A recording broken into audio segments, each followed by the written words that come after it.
Mobazane, he finds Supak. Supak gets found out. 1v1 between Supak and Mobazane. Who goes down? It's a win for Supak!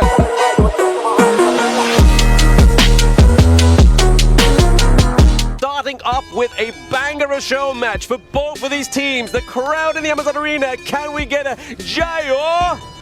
Jayo indeed coming in from both these two teams here. WeTrend Esports with BTK, who will come out on top into this show match as we see an early rotation here will be committed from the side of the Ogren. Yeah, very heavy presence into the mid lane here. Catching a cannon blast there onto 3. I mean, we don't normally see that within a competitive match, right? I mean, that was definitely some good odds here for the side of WeTrend. You don't want to be taking these cannon blasts. Look at that. That's a 3-man cannon blast 2 times in your face here. Yaoi, he's not missing any of these shots. He's not missing any of these shots. I mean, right now we are seeing a little bit more kind of like a familiarity here with just like normal competitive games. They're definitely taking this one serious. Like you were saying, Sagi, in the introduction, pride is on the line. Pride is on the line, and of course, all 10 of these players into this series, they are not any strangers that we are talking about. They are MOBA game veterans here. So definitely, HOK is definitely something that they picked up, and they are extremely good at it right now. Yeah, we just getting the kind of blast there onto Shark. I was able to phase check him, do a lot of damage, but Shark was actually not punished there. We were seeing that Dogie was actually not too far into the lane to get that catch with that amazing AoE from the Q1. But talking about Romas right now, Yaoi definitely has a very big presence onto the map right now. He is landing all these cannon blasts, making sure that Shark does not have a good time here. And H2O here, just chilling towards the mid lane here, wants to look for these catches. But look at Fried Chicken here, he might be caught out. Yeah, look at the catches, and speaking of which, we do force the flash here from Fried Chicken. He gets out, he's not gonna get cooked just yet. Ooh, the side of WeTrend Esports, they're cooking this early game well, and Fried Chicken might be caught out here. I mean, if you're a chicken, you don't drop back into the deep fryer, but when the deep fryer is Ogren and it's on your side, you get the pickup of Renegade. He baited that so well. He knows for a fact that Renegade, I'm reading your mind. You want this kill? Nah, bro. Best player one got my back here. He did. To be honest, I mean, they got 2 obviously carry potentials here for the side of Bloodthirsty Kings. They've got the Kong Ming, they've got the Marco Polo. Mobazane really needs those attack speed items first off, but right now, a little bit of a brawl here. We do see the Dharma Renegade going into the back line, but then gets pushed away. It's going to be the Fever Barrage. Mobazane not catching any, but the Cannon Blast coming through here. Win onto the back line is H2O. He gets the pick off of Mobazane. They get a double kill onto Shark, making him. And as we might say here, it's still a warm-up session coming in prior to the 4th minute mark here. And look at the setup here coming in from Shark here. He might be looking to catch up specific players here, but Ultimate comes in from the lamp, pushes the Ogren towards the tower here. But best player one, he's tanky, he's an Ogren, he walks out safely.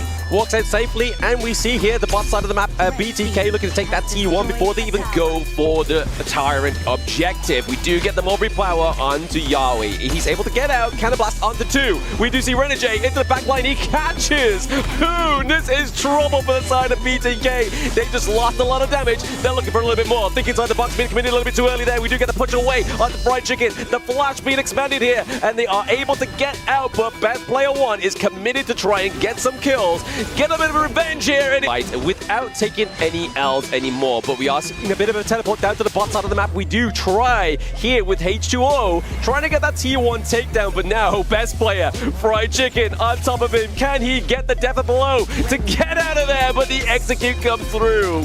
Slice and Dice gets caught out. Best player one executes H2O onto his lamp here. And once again, the red buff, the objective coming in from the side of WeTrend Esports gets invaded once again. They get invaded once again. I mean, this T1 looking like it's going to be the takedown here. What an impressive Fever Barrage, but it gets caught by Yaoi. The control here for the side of WeTrend. Sells towards this game here because look at both these two teams here. They are not anyhow playing the game. They are committing resources, rotations, and look at the map right now. Yeah, I mean, the map overall obviously is going a little bit kind of like topsy-turvy for both of these teams. We see a bit of a push into the top side of the map, which obviously WeTrend already had the priority because they took the T1 already. But more importantly, BTK got that T1 into the mid lane, as we know is going to open up the jungle of WeTrend Esports. And that's the trend, right? Best player one, look at him again. He's constantly invading H2O's jungle. We know for a fact that if you're an assassin jungle like the Lamp, you require so much of these resources, but Best Player 1, he's doing such a great job in managing and making sure that H2O, you're not getting any resources at all. Yeah, I mean, speaking of resources here, it could be potential here. Shark just using the Ride the Wind to get into the brush there, keeping himself alive. But we saw, obviously, looking at itemization, Mobazane's got those 2 core items for the Marco Polo, right?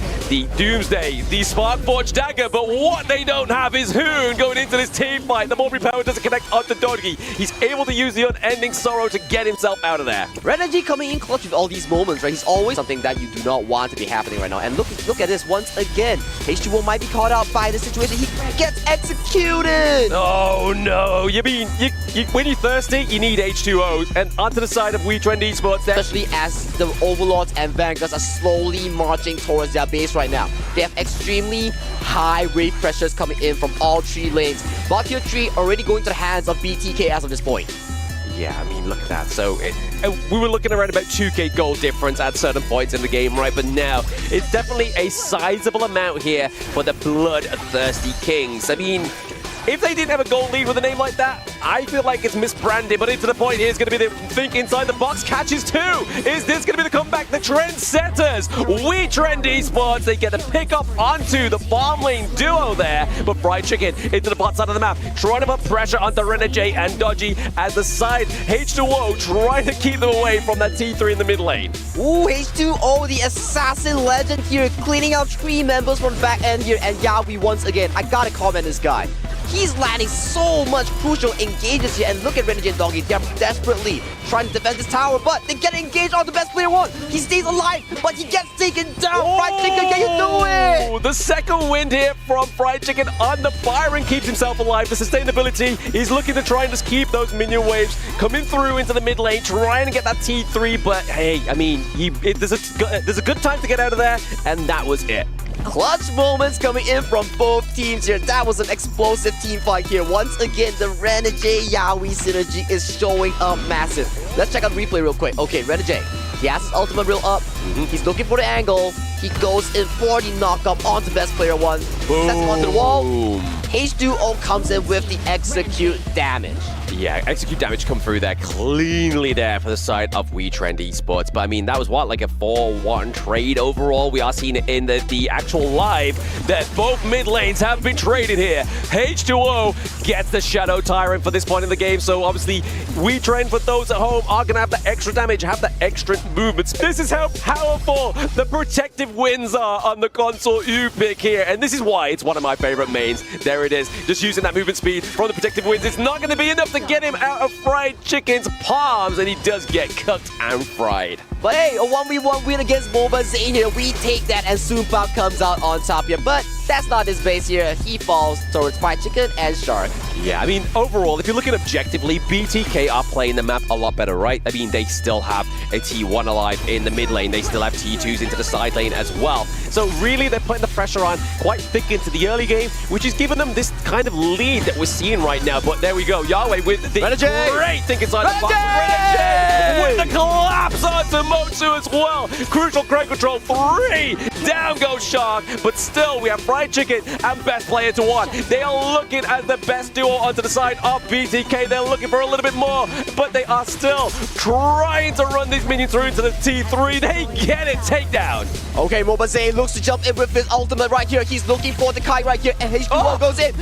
So much damage onto the Gorge right now. It's a 2-for-2 trade. Can we look for a further team fight here? I do think so, because BTK, they're running out of spells here. Yeah, I mean, that Opal really putting pressure onto Mobazane. I mean, the range from the Consort U here, we're seeing the Daybreaker being built, so we are getting to that late game itemization here on this hero. But after that, We Trend Esports managed to bring that goal lead to around about 3k again. Look at this Yawi Renegade combo once again. Yawi always on the front and looking for these big engages. Renegade with the immediate flank, catching out Kun and the members of BTK once again.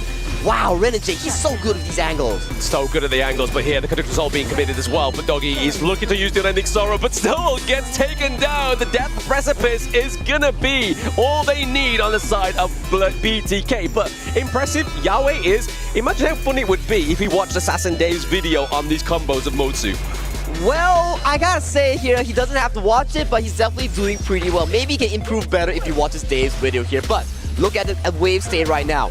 4 members strong coming in from BTK. They're pressuring this Crystal right now as it's almost going down. Renegade, so low on health. So low on health there. I think inside the box already been committed, but the damage is still here for the side of BTK. Hoon is here, but who is not here is those minions or vanguards, but it's going to be Mobazane and Fried Chicken trying to shepherd them through, knowing he doesn't have to think inside the box. Yaoi is going to get dived on here. This could be the spell of the end. Mobazane's like, guys, I'm not going for the fight, I'm going for the Crystal.